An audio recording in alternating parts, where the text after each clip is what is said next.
Hello বন্ধুরা, তোমরা সবাই কেমন আছো? আশা করি তোমরা সবাই ভালো আছো। তো আজকে একটি নতুন ভিডিও নিয়ে তোমাদের সামনে হাজির হলাম।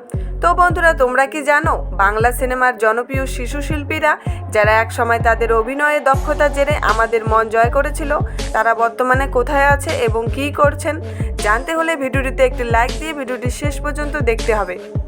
প্রথমে আমরা জানবো অংশুবাজার সম্পর্কে। জিৎ কোয়েলের বন্ধন সিনেমায় তার অভিনয়ে নজর কেড়েছিল দর্শকদের। তারপর একে একে এমএলএ ফাটাকেষ্ট, রাজু আঙ্কেলের মতো একাধিক ছবিতে অভিনয় করেছেন। তারপর পড়াশোনার জন্য 6 বছরের বিরতি নিয়েছিলেন সে। গ্র্যাজুয়েশন কমপ্লিট করার পর তিনি আবার অভিনয় জগতে পা রাখেন। কিন্তু ছোট অংশু এখন আর ছোট নেই। 2017 সালে টেক কেয়ার নামে একটি শর্ট ফিল্মে কাজ করেছিলেন অংশু।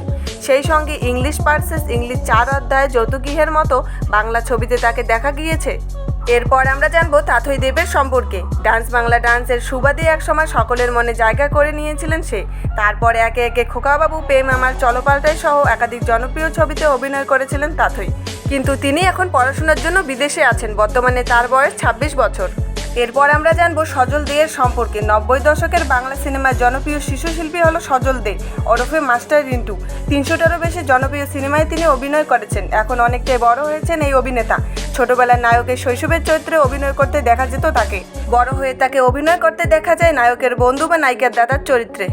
এবার আমরা জানবো দেবার্জুন দেবনাথের সম্পর্কে। মনে পড়ে প্রতিবাদ সিনেমায় সেই ছোট্টুকে, যার অভিনয় নজর কেড়েছিল সকলের।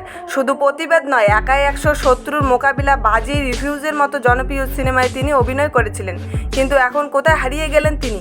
পড়াশোনা শেষ করার পর মডেলিং করেছিলেন এবং যাত্রাপালায় চুটিয়ে কাজ করেছেন তিনি, কিন্তু সিনেমাতে সেভাবে সুযোগ পাননি।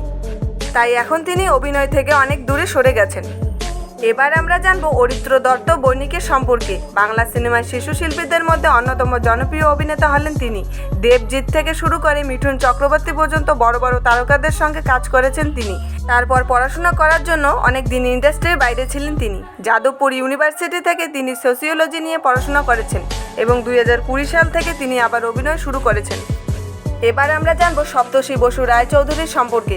ছোট বয়সে বাংলা সিনেমায় অভিনয় শুরু করেছেন সপ্তর্ষি। কানামাছির চ্যাম্প, রয়্যাল বেঙ্গল টাইগারের মতো ছবিতে তিনি অভিনয় করেছেন। এখন বড় হয়ে গেছেন এই ক্ষুদে শিল্পী। বর্তমানে যাদবপুর ইউনিভার্সিটি থেকে পড়াশোনা করেছেন এবং স্টার জলসায় উড়ান ধারাবাহিকে অভিনয় করছেন। তো বন্ধুরা, এই ছিল আজকের ভিডিওটি যদি আপনাদের ভালো লাগে তবে চ্যানেলটিকে সাবস্ক্রাইব করে পাশে থাকবেন। দেখা হচ্ছে পরের একটা নতুন ভিডিওতে। ভালো থাকবেন, সুস্থ থাকবেন, ধন্যবাদ।